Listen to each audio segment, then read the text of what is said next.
PM Modi और BJP के खिलाफ विपक्ष के नेता खूब दुष्प्रचार कर रहे हैं, लोगों को गुमराह करने की कोशिश कर रहे हैं। राहुल गांधी हो या अरविंद केजरीवाल, सब बीजेपी के खिलाफ लोगों को करने में लगे हुए हैं, लेकिन उन्हें झटका ही लग रहा है। वो चाह कर भी अपने मकसद में कामयाब नहीं हो पा रहे हैं। ऐसे में उन्हें डर सता रहा है कि अब उनका क्या होगा। अब जो खबर आई है उससे राहुल गांधी के लिए बोलना मुश्किल हो गया है। राहुल गांधी ऐसे फंसे हैं कि उनके खिलाफ देश भर में कई एफआईआर दर्ज की गई हैं। अमेरिका में भारत के खिलाफ दिए गए बयान को लेकर राहुल गांधी मुश्किल में फंस गए हैं और अब राहुल का दांव उल्टा पड़ गया है और वो देश के सामने एक्सपोज होते जा रहे हैं। वहीं आम आदमी पार्टी की भी पोल खुलती जा रही है। आतिशी ने दिल्ली के मुख्यमंत्री के रूप में शपथ ले ली है, लेकिन आम आदमी पार्टी में डर का माहौल है और अरविंद केजरीवाल को लेकर आपकी चिंता बढ़ती जा रही है। इस खबर में आगे आपको बताएंगे कि कैसे एक खबर से कांग्रेस की नींद उड़ गई है और कैसे अरविंद केजरीवाल की बढ़ गई है टेंशन। तो बने रहिए वीडियो में अंत तक और देखिए हमारी ये खास रिपोर्ट। आम आदमी पार्टी के मुखिया अरविंद केजरीवाल का एक वीडियो वायरल हो रहा है, जिससे अरविंद केजरीवाल को लेकर कई सवाल उठ रहे हैं। वीडियो सामने आने से अरविंद केजरीवाल के समझ पर भी सवाल उठ रहे हैं कि आखिर वो ऐसा कैसे बोल सकते हैं। बीजेपी और मोदी सरकार का विरोध करते करते अरविंद केजरीवाल जो बयान दे रहे हैं उससे उनकी राजनीतिक समझ पर भी सवाल उठ रहे हैं। दर्शकों, जिन्होंने खुद दिल्ली में सरकार बनाकर ऐश कर रहे थे, वो लेक्चर दे रहे हैं कि एक राष्ट्र एक चुनाव के कारण नेता ऐश करेंगे। जिन्होंने खुद के दल का बैंक बैलेंस भ्रष्टाचार के पैसों से भर लिया है, वो कह रहे हैं कि नेता लंदन, जापान और अमेरिका घूमने जाएंगे। दर्शकों, समझने की जरूरत है कि आपके नेता ने खुद को समझ लिया है कि वो कट्टर ईमानदार हैं, लेकिन उनकी कट्टर ईमानदारी की हवा कोर्ट ने निकाल दी है। आप नेता को जमानत तो मिली है, लेकिन सुप्रीम कोर्ट ने जो शर्तें लगाई हैं उससे वो एक्सपोज हो गए हैं। सुप्रीम कोर्ट ने यह भी कहा है कि आपकी गिरफ्तारी गलत नहीं है, लेकिन वो लोग राष्ट्रहित और सदैव संरक्षण देने वाले लोगों को वन नेशन वन इलेक्शन पर ज्ञान दे रहे हैं। लेकिन अब जो वीडियो वायरल हुआ है उससे अरविंद केजरीवाल घिर गए हैं। दरअसल केंद्र की मोदी सरकार ने वन नेशन वन इलेक्शन प्रस्ताव को मंजूर दे दी है। इसके साथ ही देश में इसे लागू करने के लिए बहस तेज हो गई है। वहीं आम आदमी पार्टी ने अपने सोशल मीडिया साइट एक्स पर एक वीडियो शेयर किया है, जिसमें पार्टी के संयोजक Arvind Kejriwal one nation one election के खिलाफ बोल रहे हैं। लेकिन सवाल उनकी सोच पर उठ रहा है, क्योंकि अरविंद केजरीवाल जो खुद को सबसे होशियार राजनेता कहते हैं, वो चाहते हैं कि हर महीने चुनाव होने चाहिए। दरअसल अरविंद केजरीवाल का जो वीडियो शेयर किया गया है उसमें वो कह रहे हैं कि बीजेपी ने आजकल एक और जुमला शुरू किया है। कहते हैं वन नेशन वन इलेक्शन। मैं आपसे पूछना चाहता हूं कि क्या इसकी जरूरत है? ऐसे नेता काबू में नहीं आते हैं। जब चुनाव आते हैं तब नेता काबू में आते हैं। वो आपके घर का दरवाजा खटखटाते हैं, आपसे मीठी मीठी बातें करते हैं। आप चांद मांगोगे तो वे आपके लिए चांद लाकर देंगे। कभी विधानसभा चुनाव होता है, कभी लोकसभा चुनाव होता है, कभी पंचायत चुनाव तो कभी नगर निगम चुनाव आते हैं। इसी बहाने ये आपके पास रहते हैं। अरविंद केजरीवाल कह रहे हैं कि बीजेपी ने कहा है कि अब पचड़ा खत्म करो, सारे चुनाव एक साथ होंगे। एक साथ चुनाव होंगे तो 4.5 साल ऐश करेंगे, सिंगापुर, जापान, लंदन, अमेरिका जाएंगे। 4.5 साल ऐश करने के बाद आएंगे और आपके गैस सिलेंडर की कीमत 200 रुपये कम कर देंगे और कहेंगे कि हमें वोट दे देना। कभी मत करने देना वन नेशन वन इलेक्शन। मैं तो कहूंगा कि हर महीने चुनाव होने चाहिए, इससे नेता काबू में तो रहेंगे। ये कहते हैं कि इसमें पैसा खूब लगता है। अरे जितना पैसा तुम चोरी करते हो उससे तो कम ही चुनाव कराने में लगते हैं। वे कह रहे हैं इतना पैसा चोरी करके घर में बैठे हो। ये सारे जुमले बना रखे हैं वन नेशन वन इलेक्शन। तो देखा आपने कैसे अरविंद केजरीवाल कह रहे हैं कि मैं तो चाहता हूं कि हर महीने चुनाव होने चाहिए। लेकिन अरविंद केजरीवाल से ये कोई पूछे कि अगर हर महीने चुनाव ही होंगे तो नेता काम कब करेंगे? चुनावी भाषणों से तो जनता का पेट नहीं भरेगा ना, काम भी करना होगा ना। लेकिन अरविंद केजरीवाल को तो काम से कहां ही मतलब उन्हें तो सिर्फ चुनावी भाषणों में फ्री की स्कीमों का ऐलान कर सुर्खियां बटोरने से मतलब है। हर महीने चुनाव होंगे तो जो पैसा लगेंगे चुनाव कराने में वो कौन देगा? हर महीने चुनाव चाहने वाले अरविंद केजरीवाल को यह बताना चाहिए। आम आदमी पार्टी में कुछ भी अच्छा नहीं चल रहा है। आपके नेता भी अब समझ गए हैं कि दिल्ली में अरविंद केजरीवाल एक्सपोज हो गए हैं। दिल्ली के लोग अब अरविंद केजरीवाल के झांसे में आने वाले नहीं हैं। लोकसभा चुनाव के दौरान अरविंद केजरीवाल ने जनता के बीच जाकर खूब इमोशनल कार्ड खेला कि आप इंडी गठबंधन को वोट दोगे तो मुझे जेल जाना नहीं पड़ेगा। लेकिन दिल्ली के लोगों ने अरविंद केजरीवाल को वोट ना देकर ये साफ संदेश दे दिया कि आपने जो कथित भ्रष्टाचार किया है उसके लिए आप जेल में ही रहिए। ऐसे में आम आदमी पार्टी के नेता आगामी चुनाव में अपनी हार देख रहे हैं। ऐसे में आपके नेता अब पार्टी से इस्तीफा देकर भाग रहे हैं। हाल ही में आपके कई नेता बीजेपी में शामिल हुए थे और आगे भी आपके नेता बीजेपी में शामिल हो सकते हैं। यही वजह है कि आप में डर का माहौल है और घबरा कर वो जो कर रहे हैं उससे कई सवाल उठ रहे हैं। दर्शकों, आम आदमी पार्टी पर हमेशा से ही अनर्गल बयान देने का आरोप लगता रहा है। दर्शकों, अरविंद केजरीवाल की पार्टी हमेशा से ही राजनीतिक भ्रम फैलाने की कोशिश करती है। ऐसी ही एक कोशिश हमेशा से करती रही है आप। वो अपने इस हरकतों की वजह से असहज स्थिति में भी जाती है, क्योंकि वो लगातार आरोप तो लगाते हैं लेकिन उनको कभी भी साबित नहीं कर पाते हैं। कई बार ऐसा हुआ है कि बीजेपी ने कहा है कि आप अपने आरोपों को साबित करो, लेकिन वो नहीं कर पाए। ऐसी प्रेस वार्ता से आपकी लगातार प्रासंगिकता भी गिरती चली गई और लोगों का भरोसा भी आपसे खत्म हो गया है। कई तरह की मानहानि का भी सामना करना पड़ता है। अरविंद केजरीवाल को पीएम मोदी की डिग्री का मामला किसी से छुपा नहीं है। किस तरह से आपके मुखिया और उनके संजय सिंह ने आरोप तो लगा दिया लेकिन आज तक साबित नहीं कर पाए और वो कोर्ट के चक्कर लगा रहे हैं। वहीं इससे पहले भी बीजेपी के नेताओं पर झूठे आरोप लगाने की वजह से अरविंद केजरीवाल माफी मांग चुके हैं, लेकिन इस बार भी आप घिर गई है।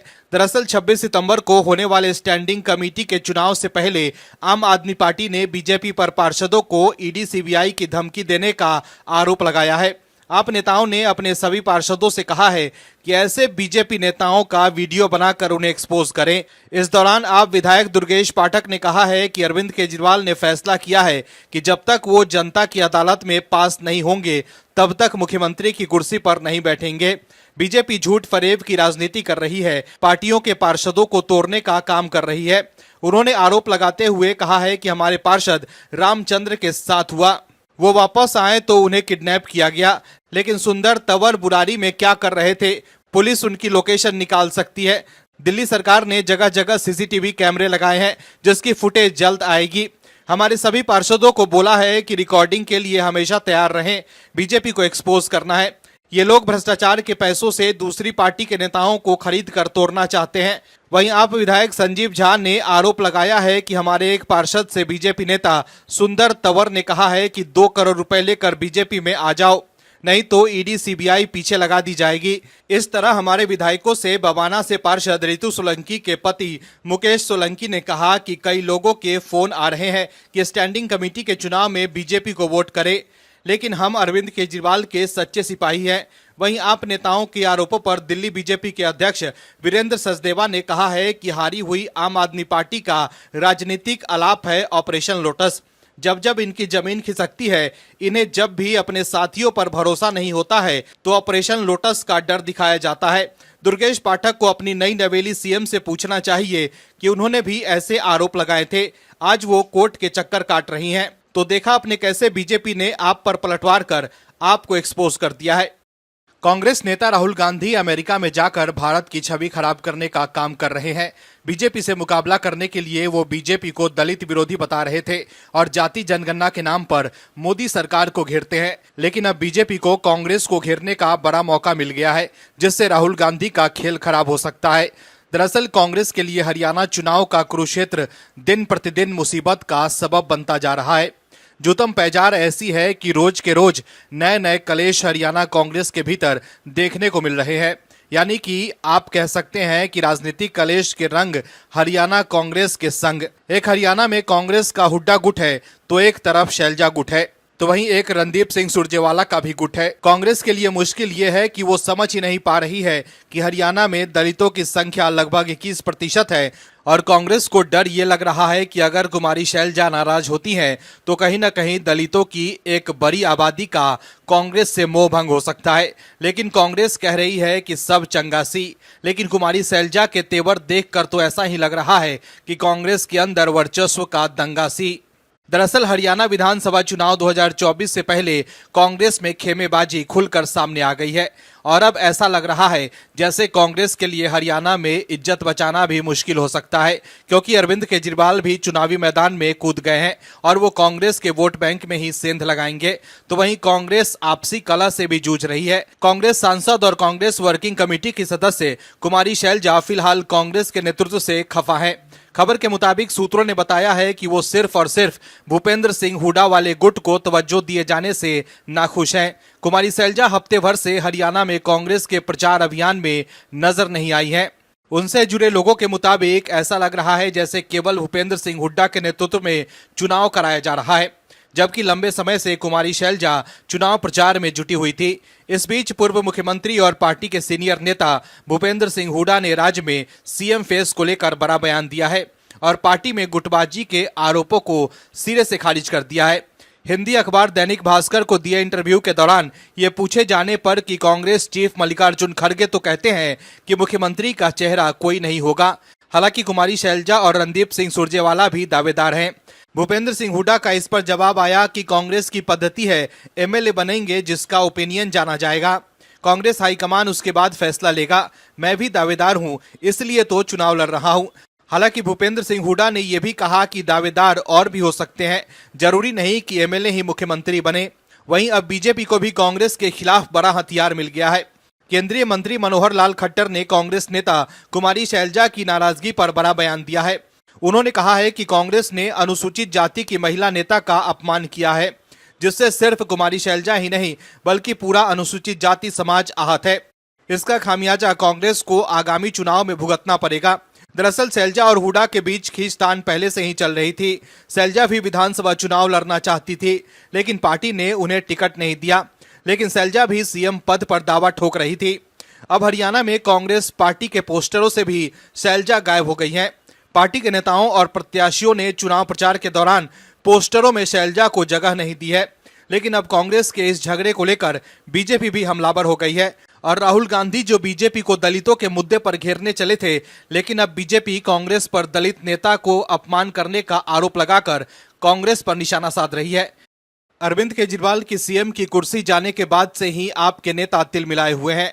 आम आदमी पार्टी को दिल्ली में अपनी हार दिख रही है, जिससे आपके नेता अभी से ही बेचैन है। जेल से बाहर आने के बाद अरविंद केजरीवाल भी समझ गए हैं कि इस बार उनके लिए सत्ता में वापसी करना काफी मुश्किल है, क्योंकि दिल्ली के लोग अब आपकी सरकार से तंग आ गए हैं, क्योंकि आपने दिल्ली वालों के लिए कुछ भी नहीं किया है। फ्री बिजली और पानी जो कुछ लोगों को दी जा रही है वो छोड़ दे तो आपने दिल्ली में कुछ भी नहीं किया है। दिल्ली को लंदन और पेरिस बनाने का दावा करने वाले अरविंद केजरीवाल को बीते दिनों ही दिल्ली के एलजी ने तस्वीर पोस्ट कर दिखाई थी कि किस तरह से दिल्ली का हाल बेहाल है और लोग गंदे नाली और कूड़े के बीच रहने को मजबूर हैं।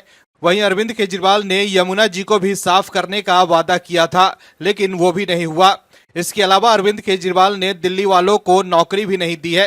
दिल्ली के एमसीडी स्कूल की हालत को लेकर कोर्ट से आप सरकार को फटकार भी पड़ चुकी है। इसके अलावा पार्टी के तमाम बड़े नेता भ्रष्टाचार के मामले में फंसे हुए हैं, जिससे पार्टी की छवि खराब हुई है। ऐसे में केजरीवाल ने इस्तीफा देकर आतिशी को सीएम बना दिया है, ताकि आपकी हार हुई तो सारा ठीकरा आतिशी पर फोड़ देंगे और केजरीवाल बच निकलेंगे।